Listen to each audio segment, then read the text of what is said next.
Choubey sir ने अभी आपके बीचों में बात करते हुए कहा कि बेटियां कभी बोझ नहीं होती है।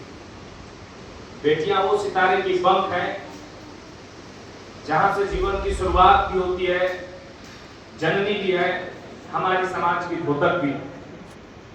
क्योंकि आज के समाज में ये 20वीं शताब्दी की समाज है और ऐसा लड़के लोग भी मत सोचिएगा कि भाई इन लोगों का पैर पूजन समारोह हुआ और हम बेटों को छोड़ दिया गया। हमारे समाज में एक व्यवस्थित पर्यावरण संतुलन को स्थापित करने हेतु लड़के और लड़कियों की निहायत आवश्यकताएं हैं, लेकिन यह कार्यक्रम क्यों आमतौर पर अति आवश्यक हुआ, मैं इसके लिए आपको छोटी सी इतिहास बताना चाहता हूं। एक सेकंड सारे बच्चे सुनिएगा।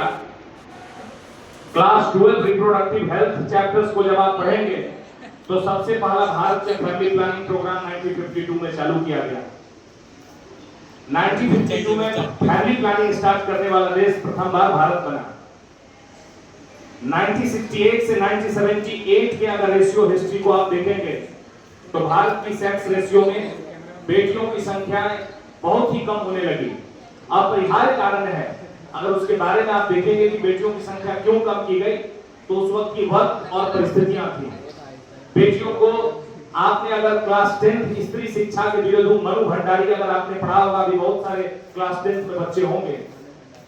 मनु भंडारी को घर के किचन से बाहर निकलने की आजादी नहीं दी गई थी। पहली बार वो बच्ची जेएनयू यूनिवर्सिटी के स्टूडेंट रही। उन्हें खाने पकाने में, गृह कार्य में हमेशा व्यस्त रखा गया। बेटियों को बाहर निकलने की आजादी नहीं थी।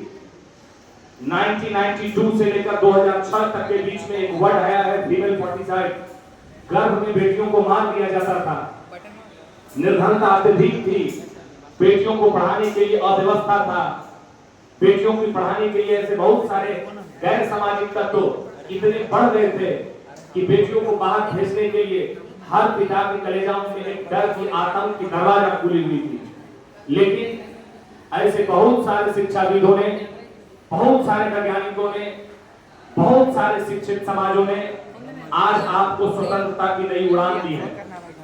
और हम आशा करते हैं कि चौबे सर, आर्यन सर, मनीष पाठक सर, रजनीकांत सर जैसे निदेशक आप लोगों को मिले हैं। मैं आज भी कहता हूं, ये आप मत समझिएगा कि मैं मुंह मिठू बन रहा हूं इन सब लोगों के सामने। जब व्यक्तिगत तौर पर भी, चूंकि हम 4-5 टीचर जरूर आपकी छुट्टी करने के बाद बाबू एनालिसिस होता है कि प्रवीण जी पढ़ाई कैसा चल रहा है, कहीं निर्धन विद्यार्थियों को मना तो नहीं कर दिया गया। अगर हम किसी भी, मैं चूंकि ये दोनों सर लोगों के नेतृत्व में मुझे काम करने का जो अनुभव प्राप्त हो रहा है, उसमें हमें बहुत कुछ सीखने को मौका मिला है। एक बार की बात है, मैं आपको ऐसे ही बता रहा हूँ, एक घटनाक्रम। चौबे सर नीचे जा रहे थे, 6 बज रहा था।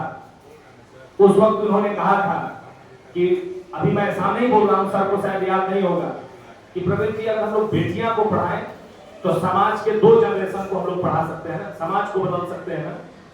ये कहानी था और इन्होंने आज आप लोगों के बीच में व्यवस्थित कर दिया कि 101 नहीं, अत्यधिक बेटियां का भी, चाहे वो पारिवारिक रूप से, आर्थिक रूप से संपन्न हो, गरीब हो, अमीर हो, मुद्दा वो नहीं है। अगर जिस भी बेटी का मन हो कि अगर वो शिक्षा लेना चाहती है तो आम तौर पर आजीवन, जब तक इस शरीर में खून और ऑक्सीजन रहेगा तब तक बेटियों की शिक्षा नहीं रुकेगी। आज ये आपसे मैं प्रण करता हूं। दूसरी बात, एक बात और भी मैं आपको बता रहा हूं, आर्यन सर के नेतृत्व में होकर बात कर रहा हूं, यानी कि सर के मुखाग्र से मैं आपको बोल रहा हूं कि सर का कहना कभी कभी, भाई देखिए हम यंग हैं तो आवश्यक है कि बाबू खून की आरबीसी काउंट जब बढ़ेगा, डब्ल्यूबीसी काउंट जब बढ़ेगा तो डब्ल्यूबीसी और आरबीसी एक दूसरे पर भी मैच करेगा कि हम संख्या ज्यादा होगा तो खून उसी दौरान फैलता है।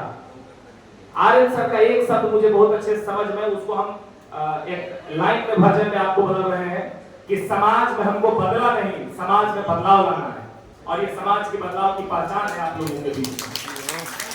जिस बेटियों को बड़े बड़े इंस्टीट्यूट में बिना इतने मोटे मोटे रकमों के बीच एंट्री नहीं दिया जाता था, आज समाज के परिवर्तन होने के कारण है। मैं नहीं कह रहा हूं कि ये संस्थान बढ़िया है, पलामू की हर संस्थान अच्छी है, पलामू की हर शिक्षक अच्छे हैं। आपको उनका सम्मान करना है, आपकी नैतिक जिम्मेदारी है कि आप उन्हें अपने अंदर उनके माँ बाप के नेतृत्वकर्ता चीजों को जो देखिए। और दूसरी बात, मनीष सर के हाथों से अब मैं एक बात सबको मैं बता रहा हूं, क्योंकि अब अंतिम समय करना है, कि ये आप लोगों के लिए भी है। पॉकेट में गांधी हो या ना हो, दिल में आंधी होनी चाहिए आपके अंदर। पैसा रहे न रहे, गरीब घर में जन्म लेना कोई मुद्दे की खराब की बात नहीं है, लेकिन हम गरीबी में ही मर जाए ये हमारी दुर्भाग्य है। यही जन शब्दों के साथ मैं अपनी वाणी को विराम देता हूँ। धन्यवाद ज्ञापन के लिए निदेशक श्री आशा करते हैं, हम सबों के लिए थोड़े 2 साल से वचन